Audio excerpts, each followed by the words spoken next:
நண்பர்களே, இன்றைக்கி நம்ம என்ன பார்க்க போகிறோம்னா இது சவுசவுக்கா போட்டு இறால் கிரேவி செய்ய போகிறோம். அதற்கு தேவையான பொருட்கள்: இறால் 1 கிலோ, இதை உரிச்சதை எடுத்துருக்கோம். இவ்வளோ இருந்துச்சு, ஒரு அரை கிலோ கொஞ்சம் கூட இருக்கும்.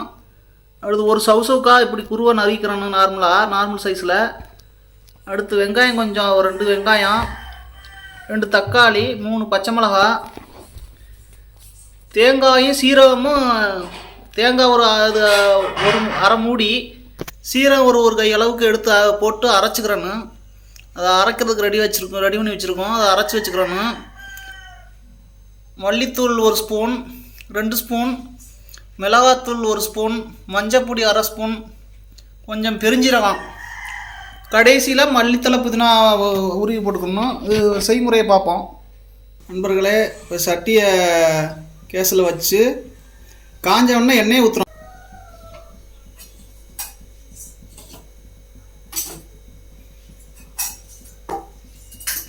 எண்ணெய் காஞ்சிருச்சு. முதல்ல சோம்பு போட்டிருக்கோம். அடுத்து வெங்காயம் பாருங்க.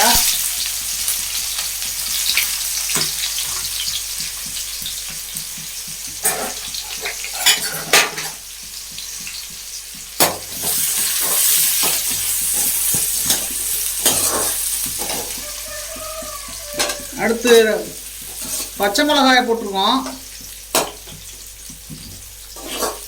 நல்லா வதங்க விடணும்.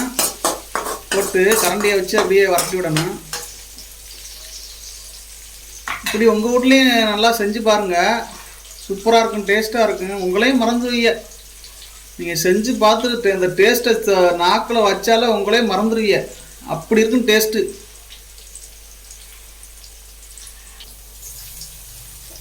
அடுத்து கருவேப்பிலையை போடுறோம். கருவேப்பிலை போட்டு நல்லா வதக்குறோம்.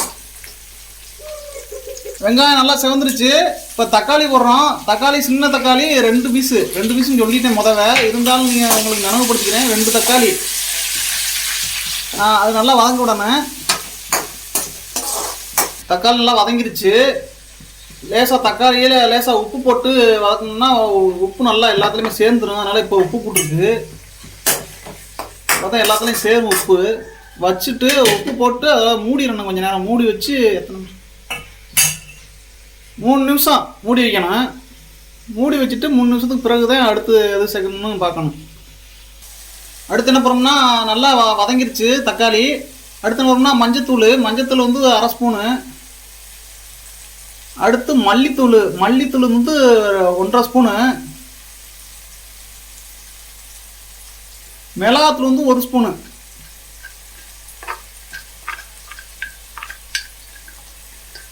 அவ்வளோதான். அதை போட்டு அப்படியே கிண்ட வேண்டியதேன். வதங்க கிண்டணும் நல்லா.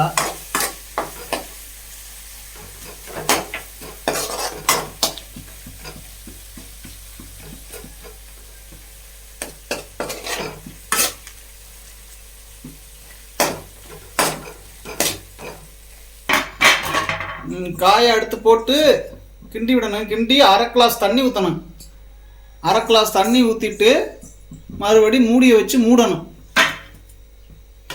அப்போ தான் சீக்கிரம் வேகும் சவுசவுக்கா. ஒரு 3 நிமிஷம் சென்று தட்டை திறந்து நல்லா கிண்டி விடணும். ஏன்னா அடி பிடிச்சாலும் பிடிச்சிடும்.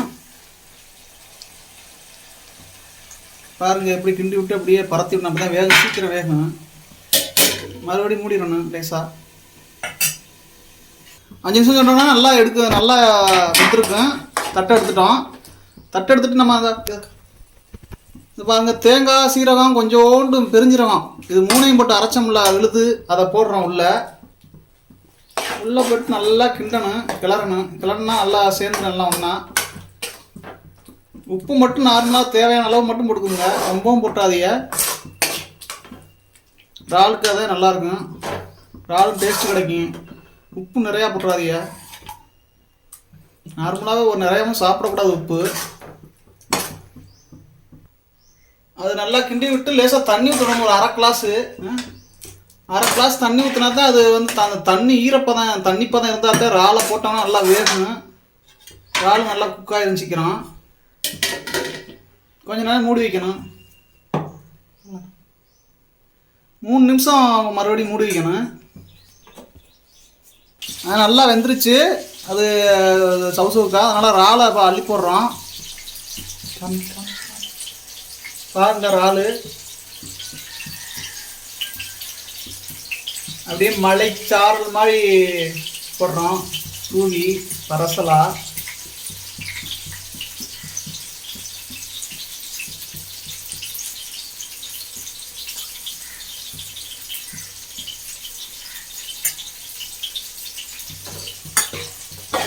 அவ்வளோதான். கிண்ட வேண்டியது அப்படியே போட்டு செம்மையாக இருக்குது. பார்க்கும் போதே எச்சி ஊறுது எனக்குண்ணா. அப்படி இருக்குங்க.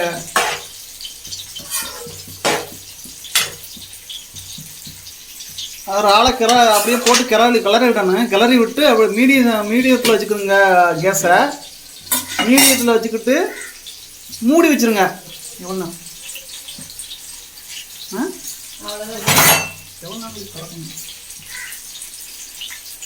ஒரு 3 நிமிஷம் அப்படியே வேகட்டும். வெந்த உடனே தான் திறக்கணும் அடுப்பு தட்டை. அது வரை கொஞ்சம் வெயிட் பண்ணுவோம். நண்பர்களே ரெடி ஆயிடுச்சுப்பா. நல்லா வந்துருச்சு பாருங்க இறால். இந்த வெள்ளையாக தெரியுது பாருங்க இறால் கிரேவி ரெடி ஆயிடுச்சு. சூப்பராக இருக்குங்க. இறால் சூப்பராக மணக்குதுங்க. பொங்க அப்பளம் மணக்குதுங்க. டேஸ்ட்டு பார்த்தேன் செம்மையாக இருக்குங்க. பாருங்க கொதிச்சுக்கிட்டு இருக்கிற இறால் வத்தினோன்னு இறக்க வேண்டியதேன். ரெடி ஆச்சு இறால். இதே மாதிரி நீங்களும் உங்கள் வீட்டில் இறால் வாங்கிட்டு செஞ்சு பாருங்கள். செஞ்சு பார்த்துட்டு கமெண்ட் பண்ணுங்கள், ஷேர் பண்ணுங்கள், லைக் பண்ணுங்கள், சப்ஸ்கிரைப் பண்ணுங்கள்.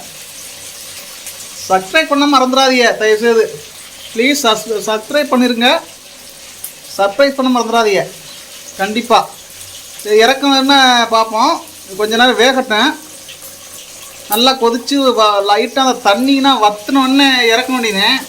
இறால் மணமாக இருக்குது, செம்மையாக இருக்குது. டேஸ்ட்டும் பார்த்தாச்சு. டேஸ்ட்டும் சூப்பராக இருக்குது. நண்பர்களே திறக்க போகிறோம்ப்பா. எடுத்தாச்சு தட்டை. எடுத்து இந்த கிளறி விடுறோம் பாருங்கள். நல்லாயிருக்கு, செம்மையாக இருக்கு பாருங்க. தண்ணி நெருக்கி வத்திருச்சு. ஒரு 1 நிமிஷம் 2 நிமிஷம் வச்சு போகும். நீங்கள் கொதிக்கணும். நண்பர்களே பாருங்கள் கிரேவி ரெடி ஆயிடுச்சு. இறால் கிரேவி. இறாலும் சவுக்காவும் போட்டு கிரேவி ரெடியாக இருக்கும். செம்மையாக இருக்கும். இந்த எண்ணெய் திரண்டு அப்படி சென்டரில் நிற்கிது பாருங்க. இப்படி வரணும். இப்படி வந்தால் தான் எல்லாம் ரெடி ஆயிடுச்சுன்னு அர்த்தம். நீங்களும் ஒரு நாளைக்கு நல்லா செஞ்சு பாருங்கள். பார்க்கும்போது டேஸ்ட்டாக இருக்குது. சாப்பிடணும் கூட வருது எனக்கு. நீங்களும் சாப்பிடுங்க செஞ்சு இதே மாதிரி. அவ்வளோதான், எல்லாம் முடிஞ்சிச்சு. மேலே மல்லித்தலை தூக்கிக்கிறோம். மல்லித்தலை மட்டும் நல்லா வாசனையாக இருக்கும் மல்லித்தலையை போட்டால். அவ்வளோதான் நண்பர்களே இதே மாதிரி நீங்களும் வாங்கி செஞ்சு பாருங்கள். இறாலும் முக்கியமாக உங்களுக்கு சவுக்கா தான் முக்கியம். இது வாங்கி செஞ்சு பார்த்து கமெண்டில் சொல்லுங்கள். பாருங்கள் எவ்வளோ டேஸ்ட்டாக இருக்குன்னு நீங்களே பாருங்கள். பார்த்தாலே எச்சி விடுங்க. இதே மாதிரி பார்க்கறதுக்கு லைக் பண்ணுங்கள், ஷேர் பண்ணுங்கள், சப்ஸ்கிரைப் பண்ணுங்கள். கண்டிப்பாக சப்ஸ்கிரைப் பண்ணுங்கள்.